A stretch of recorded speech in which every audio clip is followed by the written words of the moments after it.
Vijayawada MPDO Venkataramana ఆచూకీ కోసం వెతుకులాట కొనసాగుతుంది. రంగంలోకి దిగిన ఎన్డీఆర్ఎఫ్ బృందాలు ఉదయం నుంచి ఆయన బాడీ కోసం ఏలూరు కాలువలో వెతుకుతున్నారు. కాలువలోని గుర్రపు డెక్కలను తొలగిస్తే ఆచూకీ లభిస్తుందని భావించిన పోలీసులు కూలీలతో వాటిని తొలగిస్తున్నారు. 30 మంది సిబ్బందితో పడవలతో గాలిస్తున్నారు.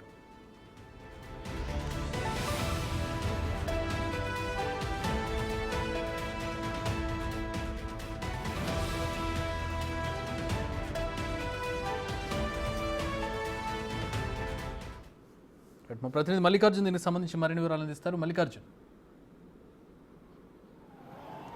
చక్రి 10వ తారీఖు సెలవు పెట్టి 15వ తారీఖు మిస్సింగ్ అయిన ఎంపీడీఓ వెంకటరమణ కోసం అయితే పోలీసుల గాలింపు అనేది కొనసాగుతూనే ఉంది. నిన్న నైట్ పూట ఇదైతే ఏలూరు కాలువ ఉందో ఈ ఏలూరు కాలువలో దూకారనే అనుమానంతో పోలీసులు అయితే గాలింపు చర్యలు ఈ కాలువలో చేస్తున్న పరిస్థితి కూడా కనిపిస్తూ ఉంది. ఇది కిలోమీటర్ వైపు నుంచి కూడా గుర్రపు డెక్క అనేది ఉంటా ఉంది. ఈ గుర్రపు డెక్కను ఉదయం నుంచి కూడా మొత్తం ఈ ఎవరైతే ఉన్నారో నగరపాలక కార్పొరేషన్ సిబ్బందితో కూడా తొలగిస్తున్న పరిస్థితి కూడా కనిపిస్తూ ఉంది. దాదాపు చివరి స్టేజీకి అయితే ఈ గుర్రపు డెక్క రావడం జరిగింది. దీంతో పాటు అదనంగా ఎన్డీఆర్ఎఫ్ బృందాలను కూడా రంగంలోకి దించారు. సుమారు 30 మందికి పైగా సిబ్బంది కూడా వెతుకులాట అనేది చేస్తున్న పరిస్థితి కనిపిస్తూ ఉంది. దాదాపుగా ఈ కాలువకు సంబంధించి 3.5 కిలోమీటర్ల పైనుంచి కూడా ఈ ఎన్డీఆర్ఎఫ్ బృందాలు అనేవి గాలింపు చర్యలు అయితే చేస్తున్న పరిస్థితి కనిపిస్తూ ఉంది. ఈ గుర్రపు డెక్కలో ఎక్కడైనా దూకితే కనుక ఈ గుర్రపు డెక్కలో ఎక్కడైనా ఆ మృతదేహం ఉంటుందా, లేకపోతే సైడ్ ఎక్కడైనా ఉంటుందా అని ఆచూకీ కోసం అయితే వెతుకులాట అయితే ప్రారంభించడం ఉదయం నుంచి కూడా జరుగుతూ ఉంది. దాంతో పాటుగా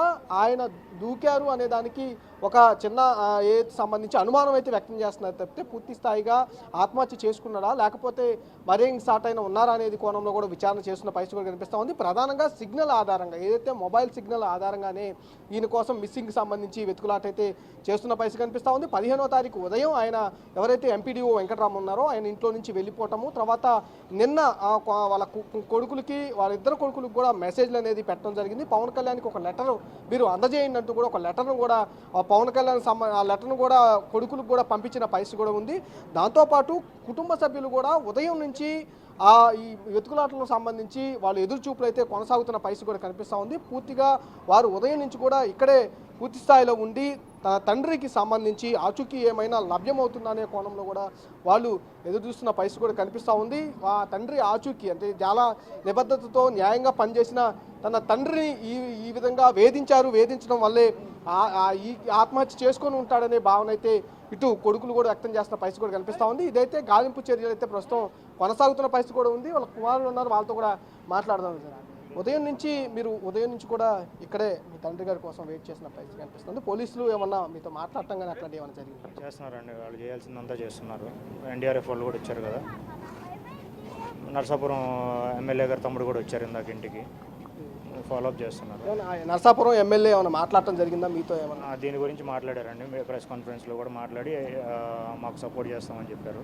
ఎవరి మీదైనా యాక్షన్ తీసుకుంటాము ఎంక్వైరీ తర్వాత అని చెప్పారా? మీ తండ్రి గారు ఇలా ఒత్తిడికి గురయ్యారు, జెడ్పీ సీఈఓ కానీ మీరు మార్నింగ్ చెప్పారు కదా, వాళ్ళ మీద కూడా ఏమైనా చెప్పడం కానీ అట్లాంటివి ఏమైనా చేశారా?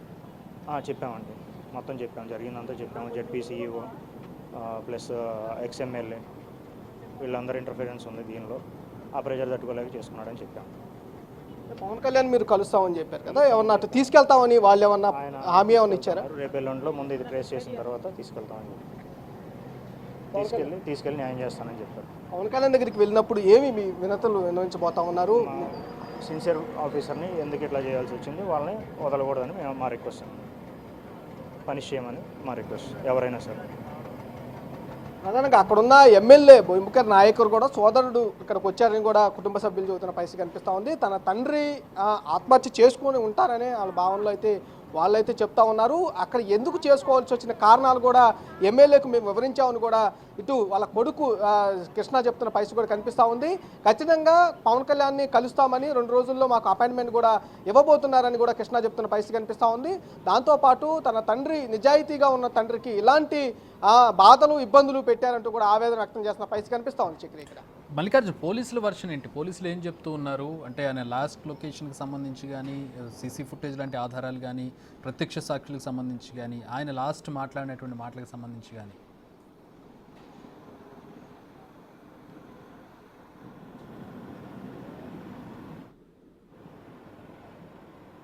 మల్లికార్జున్, కెన్ యూ హియర్ మీ? వినబడుతుందా? చక్రి వినపడుతుంది. యా, పోలీసుల వర్షన్ ఏంటి అంటే సోఫార్ ఇప్పటివరకు వాళ్ళ ఇన్వెస్టిగేషన్లో ఎలాంటి వివరాలు తెలుసుకున్నారు, ప్రూఫ్స్ ఏం దొరికాయి ఆయనకి సంబంధించి, లాస్ట్ లొకేషను లేదా ఆయన లాస్ట్ మాట్లాడిన మాటలు, సీసీ ఫుటేజ్ కావచ్చు, ప్రత్యక్ష సాక్షులు కావచ్చు? పోలీసులు అయితే క్లియర్గా కేసు ఎప్పుడైతే నిన్న వచ్చిందో కేసును నమోదు చేసుకుని వెంటనే ఎఫ్ఐఆర్ కట్టినట్టు కూడా పోలీసులు చెప్తా ఉన్నారు. ఎక్కడికైతే వెళ్తానని వాళ్ళ కుటుంబ సభ్యులకు చెప్పారో మచిలీపట్నం సంబంధించి అక్కడున్న పోలీసులు అప్రోచ్ అవటం, అక్కడ ఆయన మొబైల్ సిగ్నల్స్ను ట్రేస్ అవుట్ చేసుకోవడం పని కూడా వాళ్ళు చేసుకోవడం జరిగింది. అక్కడ ఏదైతే రైల్వే స్టేషన్ ఉందో మచిలీపట్నం రైల్వే స్టేషన్లో ఈ వెంకటరమణ రైలు ఎక్కి విజయవాడ ప్రయాణమై వచ్చారు. విజయవాడలోని మధురా నగర్ సంబంధించిన రైల్వే స్టేషన్ వద్ద కూడా ఆయన దిగిపోవటాన్ని గుర్తించడం జరిగింది. దాంతోపాటు సిగ్నల్ అనేసి మొబైల్ సిగ్నల్స్ అనేవి మచిలీపట్నం నుంచి ఎక్కడి వరకు ట్రావెల్ అయ్యాయి, అక్కడున్న వీడియో సీసీటీవీ ఫుటేజ్ని టికెట్ కొనుగోలు చేశారా లేదా అనే కోణంలో కూడా విచారణ అనేది కొనసాగింది.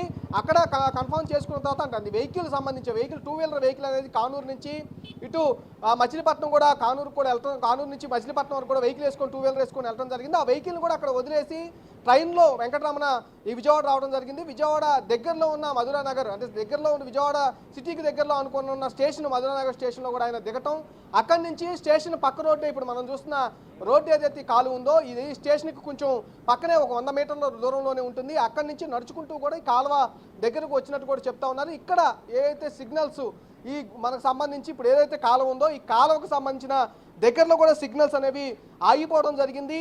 చివరిసారిగా ఇక్కడ ఉన్నప్పుడే ఫోను ఆన్లో ఉన్నప్పుడే కొడుకులు ఇద్దరికి కూడా ఈ లెటర్స్ను ఫార్వర్డ్ చేయటం, అలాగే వాళ్ళతో మాట్లాడటం కూడా జరిగింది. ఇవన్నిటిని కూడా ఈ కొడుకులు సంబంధించి వెంకటరమణ కొడుకులు కూడా దానికి సంబంధించిన ఇన్ఫర్మేషన్ పోలీసులు కూడా అందజేయడం జరిగింది. ఆ కోణంలో కూడా పోలీసులు విచారణ అనేది చేసుకొని వస్తూ ఉన్నారు.